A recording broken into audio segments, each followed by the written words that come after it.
Louis Moreau courait tous les jours dans les rues impeccables de son quartier luxueux, comme à son habitude. Mais un jour, le silence qui l'entourait fut interrompu par une voix d'enfant qui résonna au loin, « Je te connais. Ta photo est dans le portefeuille de mon père. » Ces mots, prononcés par une petite fille curieuse, firent s'arrêter Louis instantanément. Qui pouvait bien être cet enfant? Et comment pouvait-elle savoir qui il était? Comment une simple phrase, dite de manière inattendue, peut-elle déterrer des secrets du passé et bouleverser complètement l'avenir? Intrigué et un peu anxieux, Louis décida de suivre la fillette, Camille, jusqu'à la maison qu'elle désignait. Il ne se doutait pas qu'en franchissant cette porte, il retrouverait quelqu'un qui avait disparu de sa vie de nombreuses années auparavant, et que cette rencontre bouleverserait totalement sa vision du succès, de la famille et du véritable sens de la vie. Avez-vous déjà réfléchi à la manière dont une rencontre fortuite peut complètement transformer la vie d'une personne? Ne manquez pas les prochains chapitres de cette histoire émouvante, abonnez-vous à la chaîne et activez les notifications pour ne rien manquer. Par un matin ensoleillé, Louis Moreau faisait son jogging matinal dans les rues paisibles de son quartier huppé. C'était une routine qu'il suivait religieusement, peut-être pour maintenir une certaine impression de contrôle dans sa vie agitée. Cependant, ce matin-là, quelque chose de différent se produisit. Une voix d'enfant retentit soudainement, interrompant ses pensées, « Je te connais. Ta photo est dans le portefeuille de mon père. » Ces mots, prononcés par une fillette d'environ 7 ans, firent immédiatement s'arrêter Louis. Il se retourna et vit Camille, qui l'observait avec un mélange de curiosité et de confiance. « Comment ça, ma chère? Qui est ton père ?» demanda Louis, intrigué. Camille désigna une maison modeste au bout de la rue et répondit avec naturel, « Il habite là-bas. Tu veux le rencontrer ?» Ressentant un étrange mélange de curiosité et de nervosité, Louis décida de suivre la fillette. En arrivant à la maison, il y retrouva son frère cadet, Antoine, dont il était éloigné depuis des années. Cette réunion inattendue fit ressurgir des émotions et des souvenirs que Louis avait longtemps enfouis, réveillant en lui des sentiments de culpabilité, de regret et un désir grandissant de réparer le passé. Louis entra dans la modeste maison d'Antoine, remarquant immédiatement le contraste entre leurs vies. Les souvenirs d'enfance commencèrent à émerger tandis qu'il observait cet environnement simple, mais accueillant. Je n'avais aucune idée de l'endroit où tu te trouvais, Antoine. J'ai souvent pensé à toi au fil des ans, confessa Louis, la voix chargée d'émotion. Antoine, retenant ses larmes, répondit, la vie nous a éloignés, mais je n'ai jamais cessé de me demander comment tu allais. Camille, inconsciente de la tension entre les deux hommes, tira la main de son père et demanda joyeusement, Papa, on peut visiter la maison de l'oncle Louis? Tentant de dissiper l'inconfort qu'il ressentait, Louis suggéra, pourquoi ne pas passer le week-end chez moi? Je pense que ce serait bien d'avoir plus de temps pour parler et nous rapprocher. Antoine, d'abord hésitant, regarda sa fille, qui souriait avec espoir, puis acquiesça. Ça pourrait être une bonne idée, Louis. Je pense que nous en avons besoin, admit-il, conscient que cette invitation représentait une étape importante pour reconstruire ce qui avait été perdu entre eux. Le week-end passé dans la maison de Louis apporta une nouvelle énergie à cet endroit qui semblait depuis longtemps froid et vide. Camille, pleine d'enthousiasme, explora chaque recoin de la vaste résidence avec la curiosité typique d'un enfant. « Oncle Louis, ta maison ressemble à un château. Je peux nager dans la piscine ?» demanda-t-elle, les yeux pétillants d'excitation. Louis sourit, ressentant une joie qu'il n'avait pas connue depuis longtemps. « Bien sûr, Camille. La piscine est toute à toi, répondit-il, heureux de pouvoir offrir ce moment à sa nièce. Tandis qu'il regardait Camille s'amuser dans l'eau, Antoine commenta, « Ça fait si longtemps que nous ne nous sommes pas réunis ainsi, Louis. C'est bon de se sentir à nouveau en famille. » Louis, qui se souvenait à peine de la dernière fois où il avait ressenti un tel bonheur, acquiesça. « J'en avais besoin plus que je ne le pensais. Vous avez apporté une chaleur à cette maison que je ne savais même pas qu'elle manquait, dit-il, touché par l'impact positif que ce simple week-end avait sur sa vie. Pendant ces jours-là, les frères commencèrent à redécouvrir l'importance de la famille, réalisant que les liens qu'ils partageaient étaient plus précieux que toute richesse matérielle. À la fin du week-end, alors qu'ils discutaient tranquillement dans le jardin, Louis réalisa qu'il voulait continuer à nourrir la connexion qu'il avait commencé à reconstruire avec Antoine et Camille.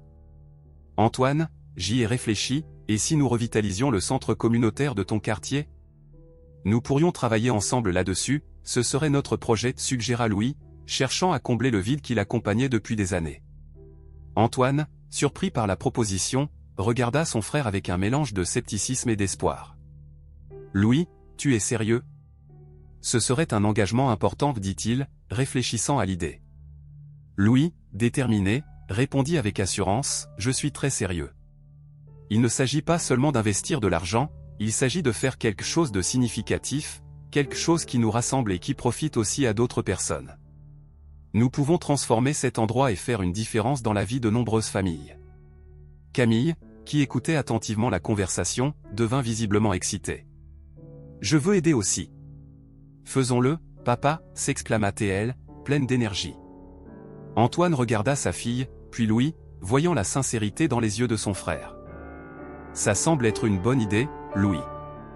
Je pense que nous pouvons faire en sorte que cela se réalise, accepta Antoine, prenant le défi et l'opportunité de resserrer les liens avec son frère. Louis et Antoine se consacrèrent au projet de revitalisation du centre communautaire avec un enthousiasme renouvelé, investissant du temps, des ressources et des efforts pour transformer le lieu en un espace vibrant pour la communauté.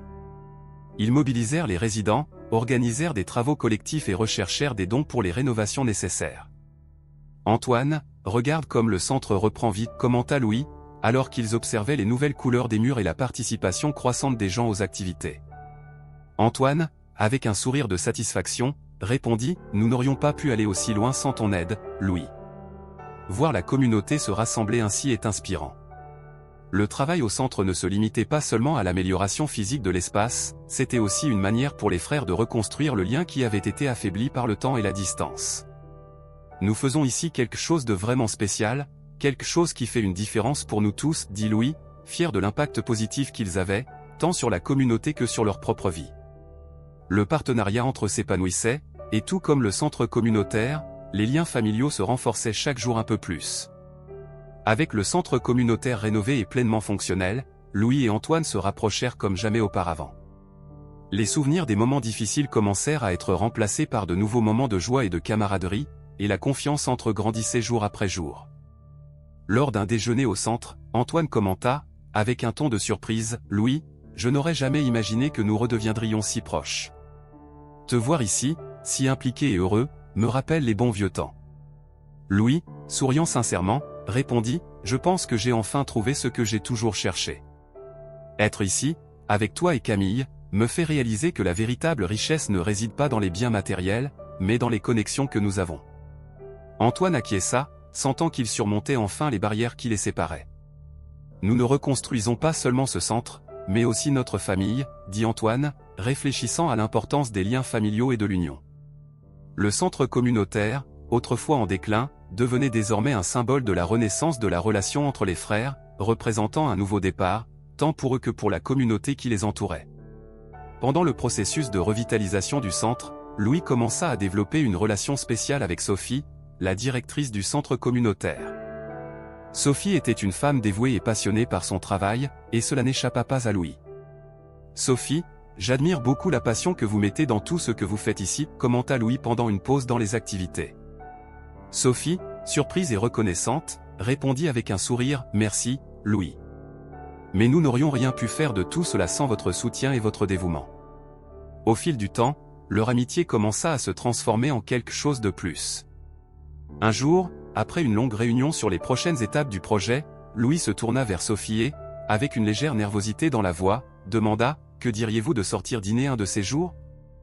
Juste pour nous détendre un peu et célébrer ce que nous avons accompli. » Sophie, percevant l'intérêt de Louis, répondit avec un éclat dans les yeux, « J'adorerais, Louis.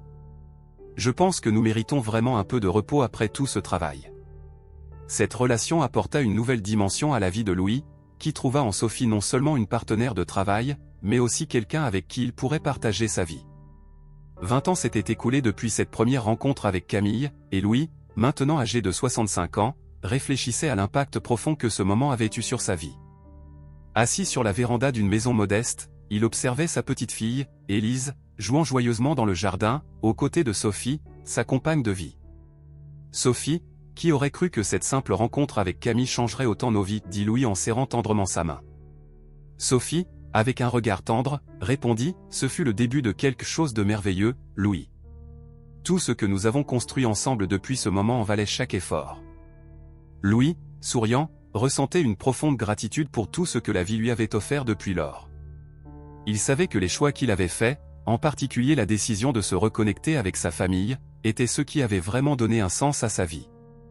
En observant Élise jouer, il voyait l'avenir devant ses yeux, un héritage d'amour et de service qui continuerait à prospérer, se transmettant de génération en génération. La certitude que son parcours avait été complet remplissait son cœur de paix.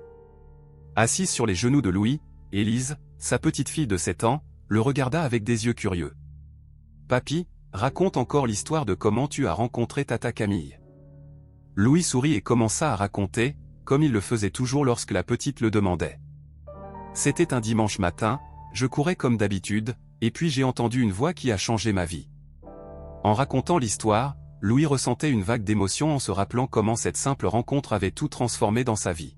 « Et c'est ainsi que Tata Camille m'a ramené à mon frère, et ensemble, nous avons reconstruit notre famille, conclut-il, réalisant à quel point cette histoire était devenue essentielle pour lui. Élise, avec un éclat dans les yeux, serra fort son grand-père et dit « J'aime cette histoire, papy. Je veux être comme toi et aider les gens quand je serai grande. » Louis, ému, répondit « Et tu le seras, ma chérie. J'en suis certain. » L'histoire qu'il racontait avec tant d'affection était bien plus qu'un simple récit du passé, c'était un héritage de valeurs qu'il transmettait à la nouvelle génération, un guide pour l'avenir de sa famille. À mesure que la nuit tombait, la famille Moreau restait unie, partageant des histoires, des rires et des moments précieux sur la véranda de la maison. « Louis, ce que tu as construit ici est vraiment spécial, » dit Antoine en regardant au loin le centre communautaire, désormais vibrant et plein de vie. Louis, ému, répondit « Je n'ai pas fait ça tout seul, Antoine. Je vous ai eu à mes côtés, et ensemble, nous avons fait quelque chose d'incroyable. » L'héritage de Louis, fait d'amour et de service, était présent dans chaque recoin de ce centre et dans les cœurs de tous ceux qui l'avaient touché. Le plus important, c'est que cet héritage continuera à grandir, touchant des vies et changeant le monde, continua Louis, avec une lueur dans les yeux, ressentant la profondeur de l'impact qu'il avait créé. Il savait que, même après son départ, l'impact de ses actions, l'amour qu'il avait partagé et les liens qu'il avait restaurés continueraient de prospérer à travers les générations. La véritable richesse, avait-il appris, résidait dans le fait de vivre une vie qui inspire et transforme les autres, quelque chose qu'il avait réussi à accomplir avec sa famille et qu'il laissait désormais en héritage. Le cœur en paix, Louis sentait qu'il avait vécu pleinement, et c'était tout ce qu'il pouvait souhaiter. Louis Moreau a découvert que la véritable valeur de la vie réside dans les connexions que nous établissons et les moments que nous partageons avec ceux que nous aimons. Si cette histoire vous a touché, laissez votre commentaire ci-dessous et partagez-la avec vos amis. N'oubliez pas de vous abonner à la chaîne pour plus d'histoires inspirantes comme celle-ci. Merci de votre attention.